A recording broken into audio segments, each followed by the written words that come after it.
Jesteśmy na Spitsbergenie, w samym sercu Arktyki. Za moimi plecami lodowiec Hansa oraz obszary, w których Uniwersytet Śląski tworzy przeszło 40-letnią historię badań naukowych i obserwacji zmian środowiska przyrodniczego tego niezwykle ciekawego obszaru na kuli ziemskiej.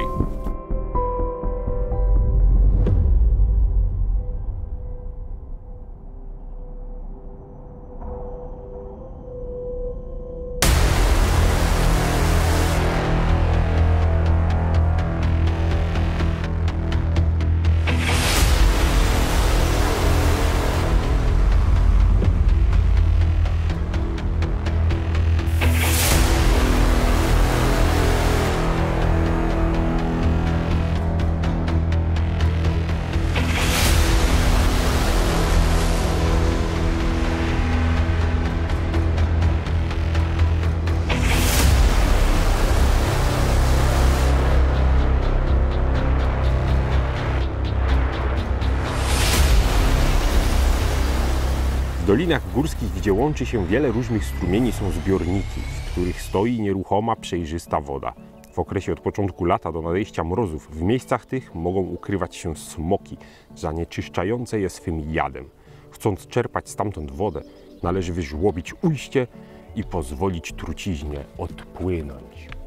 Tak zaleca wielki Louis, mistrz herbaciany z VIII wieku, aby pobierać wodę z górskich strumieni. I może dzisiaj nie musimy się martwić, że jakiś smog zanieczyścił nasz strumień, ponieważ jak wiadomo wyginęły już. Przynajmniej w VIII wieku jeszcze były w Chinach, bo był ich jad. Krótko mówiąc, Louis zaleca pobierać wodę z źródeł górskich do parzenia herbaty. Druga woda, którą ewentualnie poleca, to z wolno płynących strumieni. I najgorsza, jaką wymienia, to woda ze studni w chińskich miastach i przy wioskach. Jeżeli już taką pobierać, to tylko z miejsc, gdzie ludzie często ją wybierają, przez co ciągle napływa świeża. A co z wodą z lodowca? Wysoką jakość wody doceniano już w czasach antycznych. Wystarczy spojrzeć na Rzymian, którzy potrafili budować akwedukty dostarczające dobrą wodę do miast nawet o 100 km oddalonych od właściwych źródeł. W Chinach oczywiście wiadomo, doceniano dobrą wodę, ale jeżeli chodzi o jej zastosowanie do herbaty i jej wpływ na jakość herbaty, no to właśnie w VIII wieku Louis uważany jest za takiego pierwszego, który zwrócił na to tak naprawdę uwagę, wymienił swoje ulubione, jego zdaniem, źródła z wodą, no i wtedy też zaczęto bardziej się temu przyglądać. W późniejszych czasach można było nawet kupować wodę w butlach na targu, która była przeznaczona właśnie do herbaty, a pochodziła ze znanych źródeł, żeby nie musieć używać miejscowej studziennej wody. Podobnie było w Europie, kiedy to uzdrowiska słynące z wysokiej jakości wody zaczęły wymyślać sobie taki pomysł na biznes, że właściwie dlaczego ta woda jest za darmo, ponieważ do tych czasów trzeba było tylko płacić koszty transportu. Trzeba było po prostu dowieźć wodę ze słynnego źródła do miejsca, gdzie byli ci, którzy chcieli pić, ale sama woda nic nie kosztowała. No i uzdrowiska zaczęły same butelkować swoją wodę i nakładać ceny. To też dzisiaj mamy szeroki wybór wody z różnych źródeł, z różnych miejsc, w różnych cenach. Możemy za darmo nabierać wody w takich miejscach albo nawet nalewać z kranu najtaniej, ale możemy też kupować butelkowaną, mniej lub bardziej mineralną, ale możemy też zdobyć wodę z wytopionego lodowca, ze Spitsbergenu, który kosztuje no, 300 zł za litr, więc jest to już naprawdę droga woda.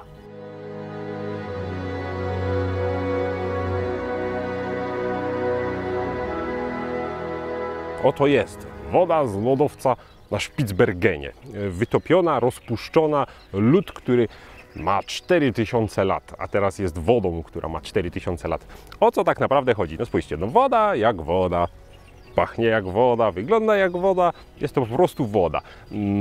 Czemu jest droga? No siłą rzeczy ktoś z tego Spitsbergenu to przywiózł, tak jak wtedy. Koszty przede wszystkim związane są z transportem i z pozyskaniem tej wody.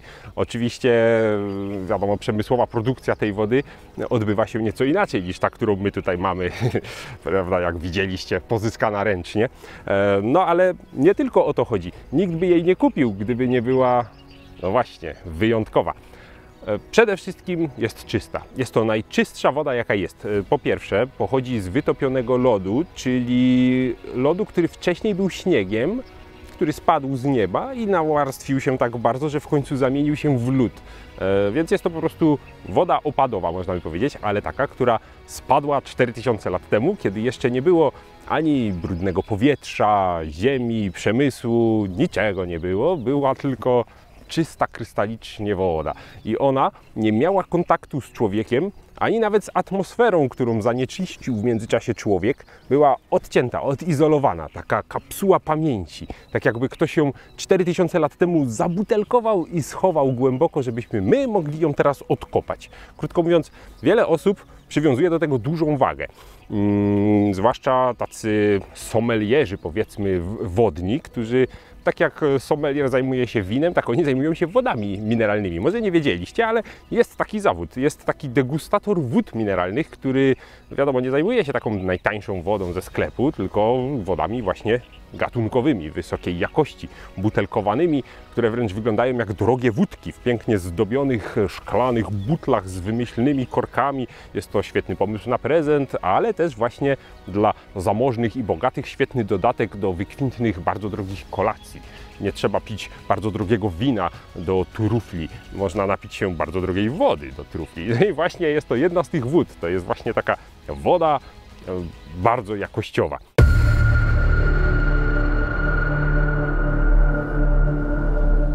Jaki smak ma ta woda? Tak naprawdę jest bardzo słodziutka i bardzo czysta.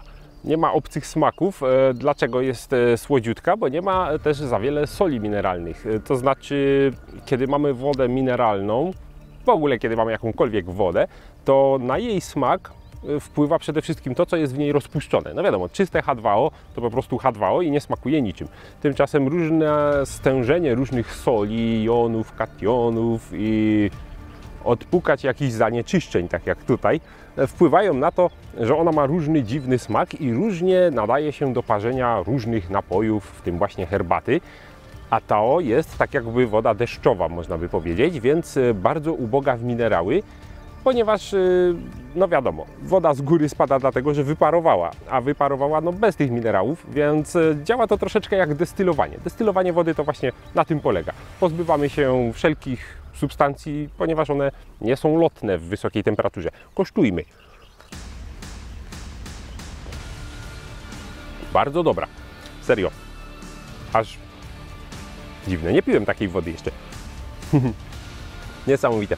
Ma bardzo silne body, w sensie jest taka jakby ciężka w ustach, gęsta można by nawet powiedzieć. Niesamowite. Jestem zdziwiony, naprawdę. Pierwszy raz jej teraz kosztuję, bo mamy malutko, więc stąd moja reakcja jest naprawdę autentyczna. Super.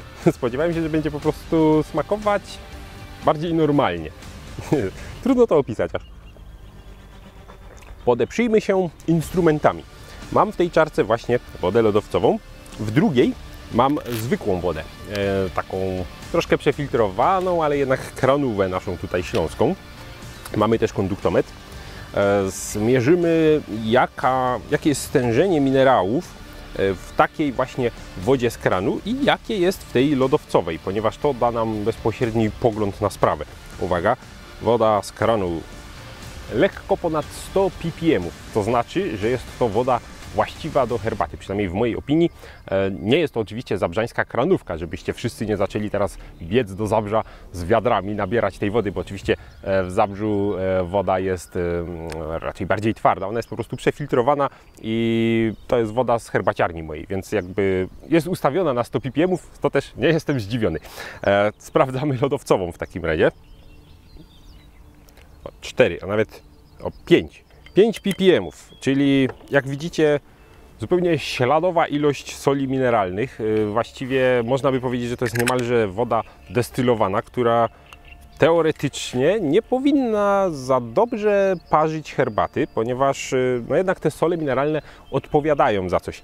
Ale ciekawość moja się wzmogła, kiedy jej spróbowałem, ponieważ no, kiedy się napijemy takiej zabrzańskiej, to ona nas nie zadziwia, to jest po prostu woda. Za to ta sprawia, że mam wrażenie, że nie wiem nic o wodzie. Chodzi mi o to, nie spodziewałem się, że woda może mieć taki smak, zwłaszcza pozbawiona minerałów. Niesamowite, jest naprawdę pyszna. Zapaszmy zatem herbatę. Zaparzymy Darjeelinga, czarną herbatę z prowincji Darjeeling w północnych Indiach, ponieważ jest właśnie na nią sezon. Jest to herbata wczesnowiosenna, dotarła świeżutko i jest to herbata wrażliwa na złą wodę o bardzo charakterystycznym, specyficznym smaku, który, mam nadzieję, zobrazuje odpowiednio różnicę w wodzie po prostu. Przygotowaną mamy już tę wodę z kranu, gorącą, wrzątek, a tą z lodowca świeżutko sobie zagotujemy i zaparzymy 2 razy do cuppingu herbatę Darjeeling z Orange Valley, taki ogród właśnie w Darjeelingu.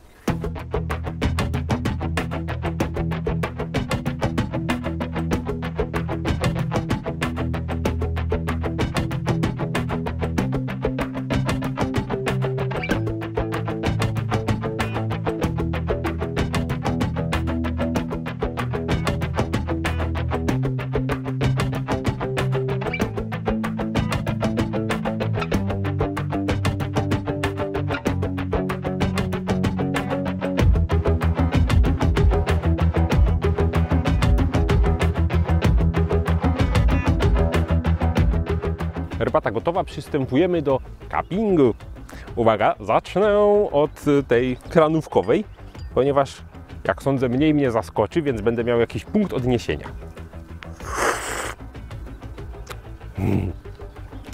Jestem fanem Darjeelingów o tej porze roku, naprawdę wyśmienite. Wyśmienite, aczkolwiek pomijając opis herbaty, skupiając się na ewentualnym wpływie wody, to kosztujemy dalej.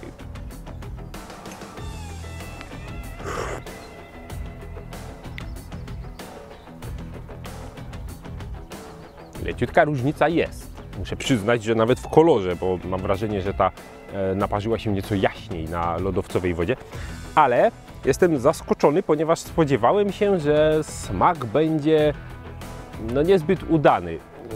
Chodzi o to, że minerały w wodzie są bardzo istotne przy parzeniu herbaty i tutaj praktycznie ich nie ma. Sądziłem więc, że napar będzie miał słabe body, będzie raczej takiej niezbyt szczególnej teksturze, że smak się nie będzie rozwijał. Tymczasem boję się, że mógłbym ich nie rozróżnić pod tym kątem.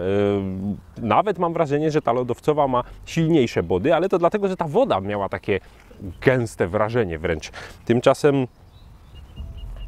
no nie wiem, jest to moim zdaniem bardzo dobrze świadczy o tej wodzie i wyobrażam sobie, że gdyby miała minerały na poziomie tej, czyli te około 100 minerałów, które są powiedzmy właściwą proporcją, to musiałaby być niesamowita woda do herbaty, ponieważ ona bez minerałów dała naprawdę świetny napar.